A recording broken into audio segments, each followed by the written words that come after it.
Noah Gragson, driver of the number 9 Bass Pro Shops Camaro for Junior Motorsports, whatever, has been penalized 30 points and fined a bunch of money for intentionally wrecking Sage Karam and causing like a dozen cars to be out of the race. It caused Brandon Brown to be hurt, and it's just an overall messy incident. But I want to give you my take on if this penalty was too egregious, or like not egregious, but like did NASCAR go too far with this penalty? Should they have docked him some playoff points?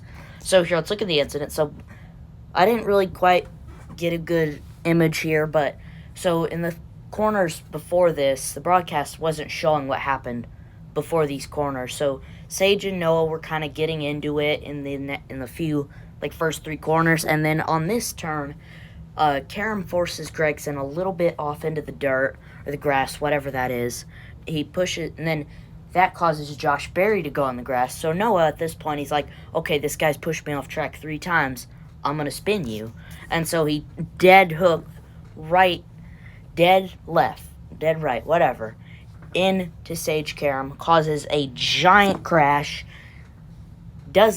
At least a dozen cars involved. Brandon Brown very shaken up. As you can see, Mike Snyder very concerned for him. Brandon was okay, but this is just unacceptable for Noah. And you might say, oh, dock him some playoff points. Well, with this 30-point penalty, with how the regular season standings work, if you get like 4th, that's like 7 playoff points. And I'm pretty sure he was 3rd in the standings, so that drops him. That's at least 1 playoff point that Noah Gragson is losing. That's big. If he is 1 point behind in the round of 8 from getting to the championship 4, too bad. You shouldn't have wrecked Sage Karam. So, I think NASCAR did a good job giving him this penalty, but they should have done it during the race. Like, you think back to, and they said, oh, we didn't do it because we wanted to make sure there was no mechanical failure. It reminds me of when, I was a NASCAR fan back then, but I watched the interview. Matt Kenseth was like, oh, yeah, I think we had a tire down. Obviously didn't mean to wreck Logano or anything. Just had a right front down, yeah. Yeah, just right front, man. And then, they were like, oh, yeah, we got to check, make sure there's no mechanical failure. That's not a mechanical failure. You could see the deliberate hook to the right that is completely on purpose. You cannot say that that's a mechanical failure. And Noah, in his interview, is like, oh, I'm running for a championship, and this guy's part-time, and he shoved me off. Look at me, I'm the victim here. No, you're not.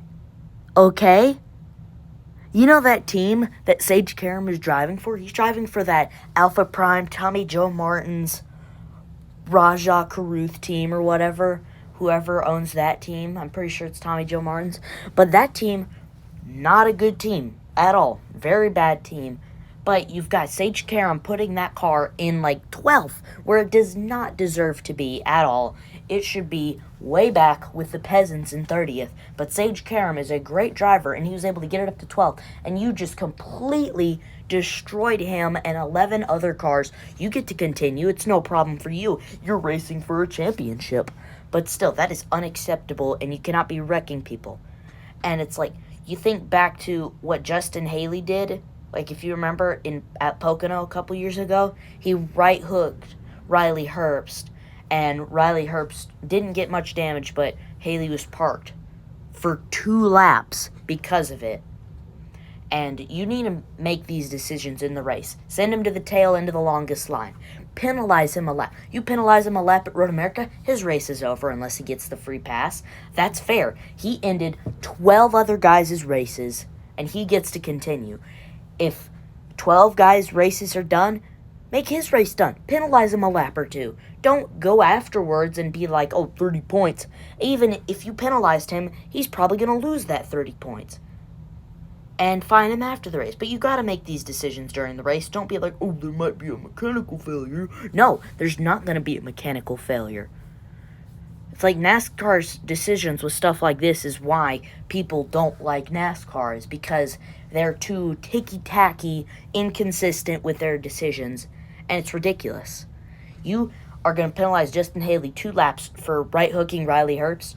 You're going to penalize Noah Gragson at least 1 lap for wrecking a dozen cars deliberately. And like Justin Haley, when he wrecked Riley Herbst, nobody else was involved.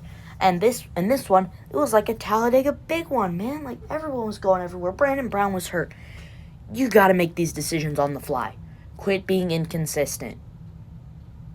Please. Goodbye.